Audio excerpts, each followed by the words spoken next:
how do you guys prepare yourself for the future employment? We've got 5 golden rules that we've come up through, and these are really things that we've come across. While I work as a career agent, these types of things come up. We talk to clients every single day about what they're looking for in terms of future employees. So we've put together a sort of 5 golden rules there. The first one is cover letters. There's always been a debate on whether you should have cover letters or whether you shouldn't have cover letters. My biggest advice, if you're going for a job, is absolutely have a cover letter. Because basically you have 20 to 30 seconds to grab my attention as a recruiter to highlight your skills and your experiences and what you could bring to that particular role. So cover letters should be targeted to the ad that you've applied for. So if they ask for customer service skills, good communication skills, you need to target that and say, hey, I've got those customer service skills and this is where I got them. So they can kind of see that, yes, tick, tick, tick, yep, I'm going to have a look at this person's CV. If I don't see those in the cover letter, 9 times out of 10 I do go to the CV, but I may not, depending on the job that I'm looking for. So it's really important that you target those cover letters. When you're addressing the target letters, if you've got a name, use that name. If you don't, to whom it may concern is probably a good starting point. I get letters even when my name is in the ad to Dear Sir. I was like, does my name look like a sir? It's like, yeah, it's crazy. So it's one of my little pet peeves about, making sure that you get all the information, even research. If you can find out a name to address it to, that's even better. And really check, the grammar, the spelling, no text language. It's so important to really present yourself in a really good way, and spelling mistakes and grammar, particularly for a job where you need high attention to detail, is just, is crazy. And that's, again, one of my pet peeves. It's really annoying, and it just shows that that person's not prepared. They haven't done any research on the company or anything like that. So it's really important to definitely make sure there's no grammar or spelling. So after the cover letter, you've got your CV. Probably at this stage, acknowledge the fact that some of you may not have a lot to put in a CV. You might have, a part-time job, or have only had one part-time job, or haven't had a job as yet. What I can stress is that if you've done any volunteer work, if you've any extracurricular activities, that's really important to add to your CV, whether it was paid or not. Employers really look at those extra things that you do or you've done, leadership for sports teams, or, in church groups or anything like that. It's really important to put those things in. They definitely look at it from a school leaver perspective, because you don't have that work experience to kind of call upon. They look at those extra stuff. So, don't be afraid to kind of put those,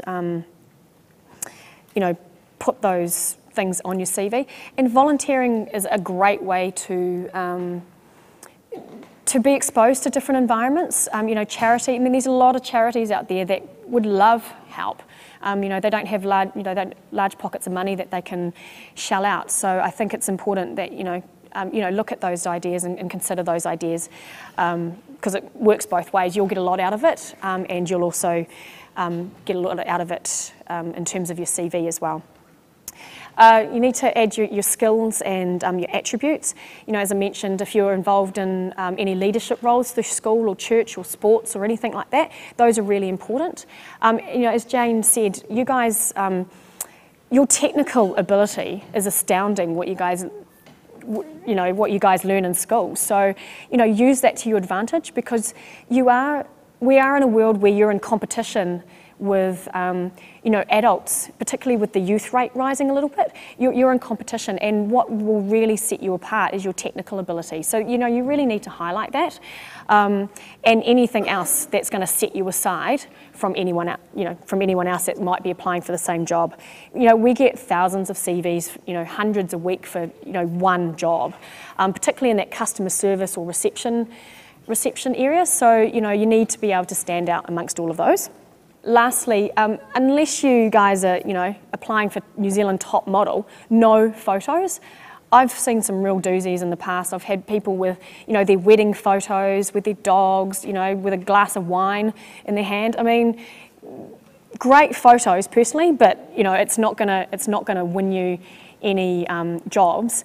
And besides, I think you should be, credited on the skills and attributes that you would bring to this job, not what you look like. We've got all these great human rights, policies in New Zealand that you should be treated equally in terms of what you would bring to that role as an individual, not what you look like. So we've got lots of information on our website about that, so I'm sure Maggie will be able to give you that, so if you need any information about those two things.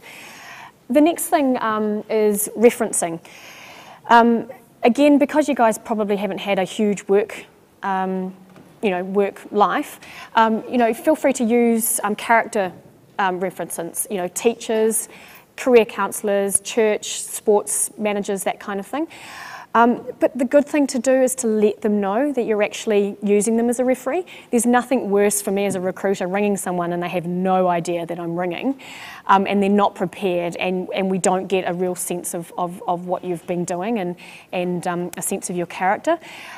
So if you make them, if you make them aware that you're going to be using them as referees, they're more than likely to give you a really glowing reference, which is obviously what you want.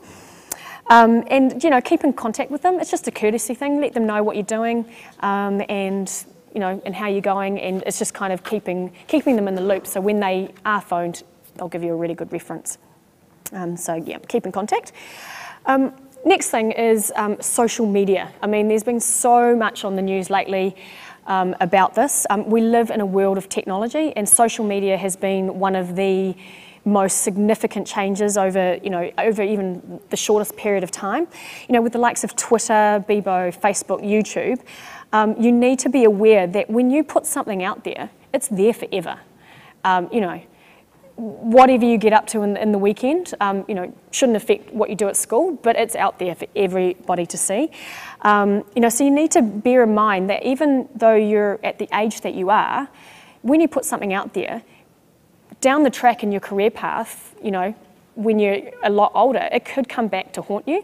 It's very, if I'm going to use Facebook as an example, it's my personal opinion that it is your personal forum. It's where you guys connect with your mates. It's where you put your photos, whatever they may be, and it's where you connect with your friends. So.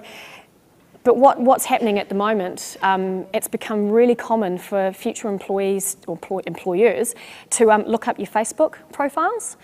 And unless you've got your security settings set for only your friends to look at, they will see everything. They'll see your wall comments, they'll see your photos. And although it's a personal forum, that does start to build in their mind about what kind of person you might be. And it may not affect, there's huge debate that whatever you do in your personal life doesn't affect what you do at work, but it's human nature. It just starts to tick away in people's minds, and they're less likely to kind of really want to employ you.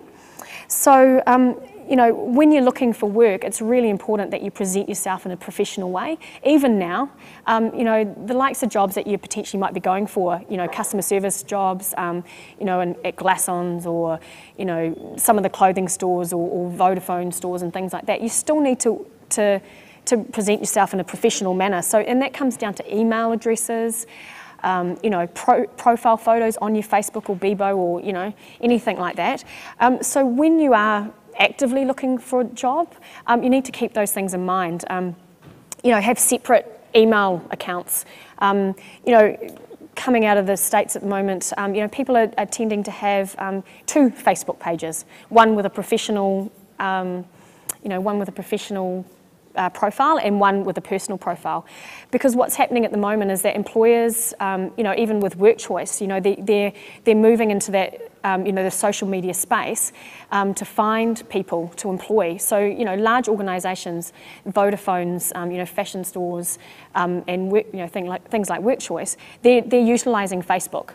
So, in order to find you. So if you've got a professional one, or your Facebook's sort of professionally presented, you can find jobs on there. So that's something important to kind of remember.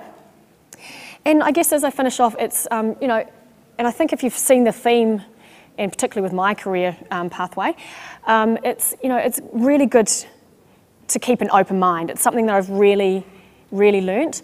You don't need to get locked down into a career path. You guys are coming up into your final couple of years at school. I had no idea what I wanted to do when I left school, and some of you might not know that, and that's fine. Don't be you could have people sort of saying, oh, you should be this, or a dental nurse, or a teacher, or something like that. But you don't have to, because if I'm proof of anything, as I said, I've changed careers along the way, and I see it as some see it as flaky, others see it as, but I see it as experiences that I've learnt. So yeah, it's really good to keep an open mind. Talk to people about, if there's an industry that you're interested in, ring the company or ring the industry or someone in the industry and talk to them about it, and talk to them about how they got into it, or if there's a job that you want to ultimately do, down the track, talk to people about their career stories and how they got there, and that kind of gives you an insight of how to, the right moves in order to kind of reach that career pathway. So if I was going to give my 18-year-old self, career advice, basically it's about, there's a wide world of work out there, and, there's going to be jobs and career paths that you would never think that you would do. And you'll find those career paths, or as I've found, career paths along the way have found me. So it's a ever-changing experience, and don't be scared if you're not sure yet. And it's really about staying open and really enjoying the ride, enjoying the experiences.